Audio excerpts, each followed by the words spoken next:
கர்த்தருடைய பரிசுத்தமான நாம மகிமைப்படுவதாக.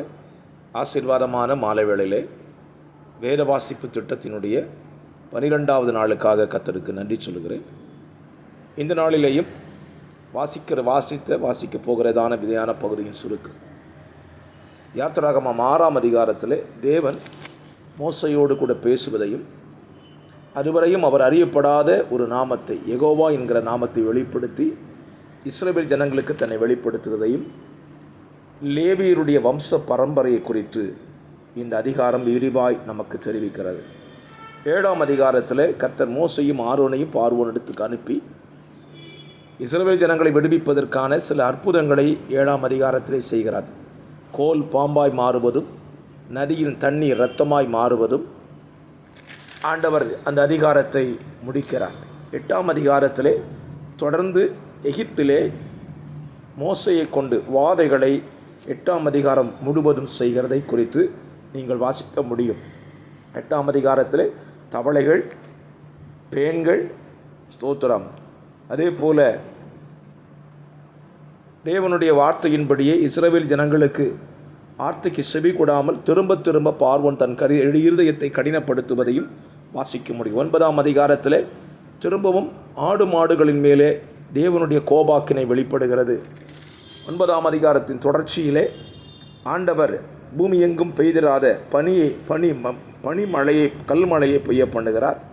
தொடர்ச்சியாக ஆண்டவர் அந்த ஸ்தோத்திரம் அதிகாரத்திலே அந்த தண்டனையை கொடுத்தும் இஸ்ரவேல் புத்திரரை விடும்படியான பார்வோனின் இருதயம் கடினப்படுகிறது. 10ஆம் அதிகாரத்தில் ஆண்டவர் சொல்லுகிற வார்த்தை தொடர்ந்து வாதைகளை அனுப்பி கொண்டே இருக்கிறார். அந்த வாதைகள் ஸ்தோத்திரம் சொல்லப்பட்டிருக்கிறபடி பயிர்களை அழிக்கத்தக்கதான வெட்டுக்கிளிகள் அந்த இடத்துல புறப்படுகிறதை வேதத்திலே நீங்கள் வாசிக்க முடியும். இவ்வளவு செய்திருந்தும் 10ஆம் அதிகாரம் முடிவிலே பார்வோன் தன் இருதயத்தை கடினப்படுத்தினானே தவிர தன் இருதயத்தை அவன் லகுவாக்கி கொள்ளவில்லை. மாலை வேதாகம தியானத்தில் லூக்கா 12ஆம் அதிகாரத்தில் ஆண்டவராய் இயேசு கிறிஸ்து தம்முடைய ஜனங்களை குறித்து நீங்கள் எப்படி விசேஷமானவர்கள் என்பதை குறித்தும் ஆண்டவர் அவர்களை குறித்து பேசிக்கொண்டே இருக்கிறார். தொடர்ச்சியாக 12ஆம் அதிகாரத்தில் எது ஒரு மனுஷனுக்கு ஜீவன் என்பதையும் பேசுகிறார். நாம் கவனிக்க வேண்டிய காகங்களையும் ஆகாயத்து பட்சிகளையும் குறித்தும் தேவன் பேசுகிறார்.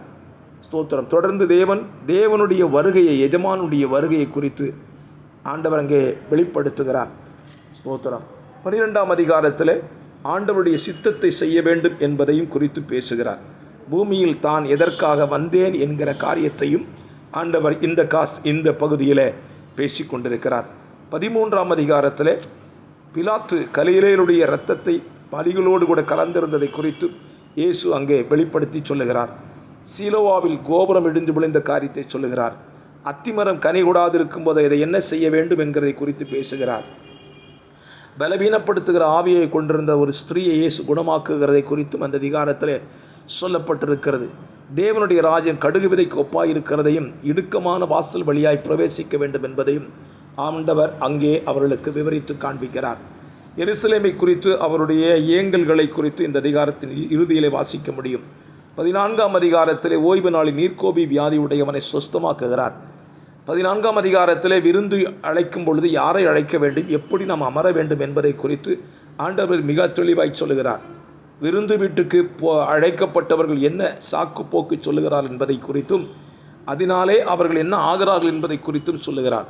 அதே தொடர்ந்து தேவன் சொல்லும் பொழுது ஒரு மனுஷன் வீடை கட்டினால் செல்லும் செலவை கணக்கு பார்க்க வேண்டும் என்று ஆண்டவர் விவரிக்கிறார். நாம் இந்த உலகத்துக்கு உப்பாய் இருக்க வேண்டும் என்பதை குறித்து பேசுகிறார். 15ஆம் அதிகாரத்தில் ஆண்டவர் காணாமல் போன 3 காரியத்தை சொல்லுகிறார். 1, வெள்ளிக்காசை குறித்து சொல்லுகிறார். காணாமல் போன ஆட்டை குறித்து சொல்லுகிறார். காணாமல் போன ஸ்தோத்திரம் இளைய குமாரனை குறித்து மிக தெளிவாக இந்த அதிகாரத்திலே ஆண்டவர் நமக்கு தெரிவித்திருக்கிறார். வேதத்தை வாசித்து அதை தியானிக்கிற கர்த்தருடைய பிள்ளைகளே, இந்த தியானம் உங்கள் வாழ்க்கையிலே ஆசீர்வாதமாக இருக்கும் என்பதில் சந்தேகமில்லை. வாசியுங்கள், தியானியுங்கள், அதை கை கொள்ளுங்கள், மற்றவர்களுக்கும் இதை அறிமுகப்படுத்துங்கள். கர்த்தர் தாமே உங்களையும் உங்கள் குடும்பத்தையும் உங்கள் வாழ்வையும் ஆசீர்வதித்து காத்து கொள்ளுவாராக. பரிசுத்த பிதாவே, இந்த பிள்ளைகளுக்காய் ஜெபிக்கிறேன். அவருடைய வாழ்க்கையில் வேத தியானம் இன்றியமையதாய் மாறட்டும். இயேசுவின் நாமத்தில் பிதாவே, ஆமென்.